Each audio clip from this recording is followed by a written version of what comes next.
পার্শ্ববর্তী দেশ থেকে যারা হুমকি ধামকি দিচ্ছে আমাদেরকে জয় বাংলার লড়াই বলে আমাদের সহযোদ্ধাদেরকে হত্যা করার চেষ্টা করা হচ্ছে বা আমাদের জীবন নাশের জন্য হুমকি দেওয়া হচ্ছে, তারা যেন সতর্ক থাকে। তারা যদি তাদের বাড়াবাড়ির মাত্রা তারা ক্ষমতা থাকাকালীন সময় আমাদের সাথে লড়াই করতে পারে নাই, সুতরাং তারা ক্ষমতার বাইরে গিয়ে তারা আমাদেরকে যদি দেখে নেওয়ার হুমকি দেয়, সেই ক্ষেত্রে প্রাইভেট বিশ্ববিদ্যালয়ের শিক্ষার্থীরা অবিলম্বে তাদের বিরুদ্ধে তাদেরকে প্রতিহত করার জন্য সর্বাত্মক ব্যবস্থা গ্রহণ করবে। শিক্ষার্থী নর্থ সাউথ বিশ্ববিদ্যালয় এবং সমন্বয়ক ছিলাম নর্থ সাউথ বিশ্ববিদ্যালয়ের, পাশাপাশি প্রতিনিধি প্রাইভেট বিশ্ববিদ্যালয় স্টুডেন্ট অ্যালায়েন্স অফ বাংলাদেশ পুশাব।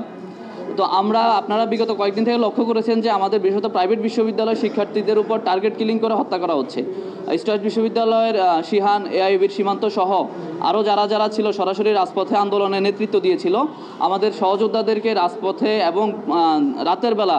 অপঘাতে বিভিন্ন জায়গাতে তাদেরকে ছুরিকাহত করা হচ্ছে, তাদেরকে কোপানো হচ্ছে। আমরা আমাদের কনসার্নের জায়গা থেকে আজকে আন্তর্জাতিক অপরাধ ট্রাইব্যুনালে এসেছি আমাদের অভিযোগ দায়ের করতে, যেন আমাদের যারা রাজপথের সহযোদ্ধা এবং যারা রাজসাক্ষী, মূলত এই গণহত্যা আমাদের 2000 শহীদের রক্তের উপর দাঁড়িয়ে যে নতুন বাংলাদেশ, আমরা নতুন বাংলাদেশের স্বপ্ন দেখেছি, সেই বাংলাদেশে আমাদের বিপ্লবীরা কেন শহীদ হবে, সেই বাংলাদেশে কেন আমাদের সহযোদ্ধাদের রক্ত ঝরবে, এই সমস্ত বিষয় আসলে আমরা আজকে অপরাধ ট্রাইব্যুনালে এসেছি এবং ট্রাইব্যুনাল আমাদেরকে আশ্বস্ত করেছেন তারা আমাদের বিপ্লবীদের নিরাপত্তা নিশ্চিতের জন্য আইনশৃঙ্খলা রক্ষাকারী বাহিনীকে যথাযথ নির্দেশনা প্রদান করবে। পাশাপাশি আমরা এটুকু আপনাদের মাধ্যমে জাতির কাছে জানাতে চাই যে আমাদের প্রাইভেট বিশ্ববিদ্যালয়ের শিক্ষার্থীদের আন্দোলনের ফলশ্রুতিতেই মূলত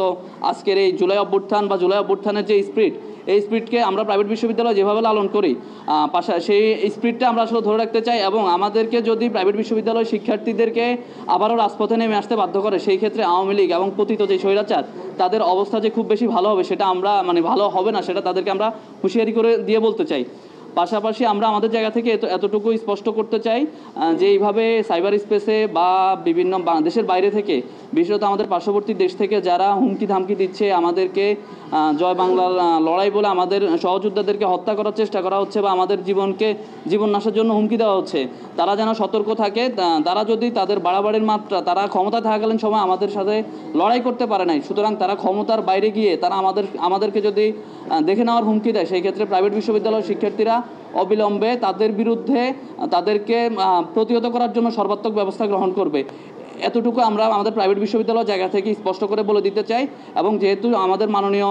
ট্রাইব্যুনাল আমাদেরকে আশ্বস্ত করেছেন যে আমাদের বিপ্লবীদের নিরাপত্তা নিশ্চিতের জন্য তারা কাজ করবেন, এবং পাশাপাশি আমরা আমাদের স্বরাষ্ট্র মন্ত্রণালয়কে আহ্বান জানাতে চাই অবিলম্বে যাদেরকে হত্যা করা হয়েছে, যাদের উপর হামলা করা হয়েছে, তাদেরকে যেন অবিলম্বে আইনের আওতায় নিয়ে আসে, এবং যারা এই অভিযোগে অভিযুক্ত এবং যারা নিষিদ্ধ সংগঠন ছাত্রলীগ এবং ছাত্রলীগের দোসর, তাদেরকে যেন সন্ত্রাস বিরোধী আইনে অবিলম্বে গ্রেপ্তার করা হয়, তা না হলে বিপ্লবীরা ঘরে বসে থাকবে না। সবাইকে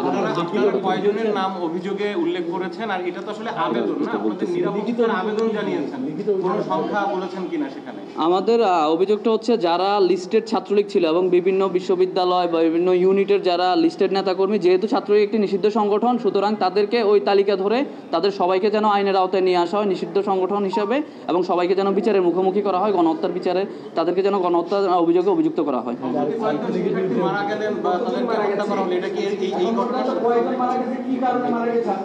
এখন পর্যন্ত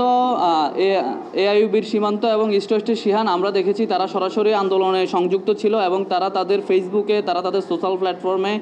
ভারতীয় আধিপত্যবাদের বিরুদ্ধে সোচ্চার ছিলেন, যেটা আমরা দেখে এসেছি বুয়েটের শহীদ আবরার ফাহাদ থেকে শুরু করে যারাই বিগত দিনে ভারতীয় আধিপত্যবাদের বিরুদ্ধে কথা বলতেছিল তাদেরকেই মূলত কণ্ঠরোধ করার চেষ্টা করা হচ্ছিল। সুতরাং আমরা ধরেই নিচ্ছি যে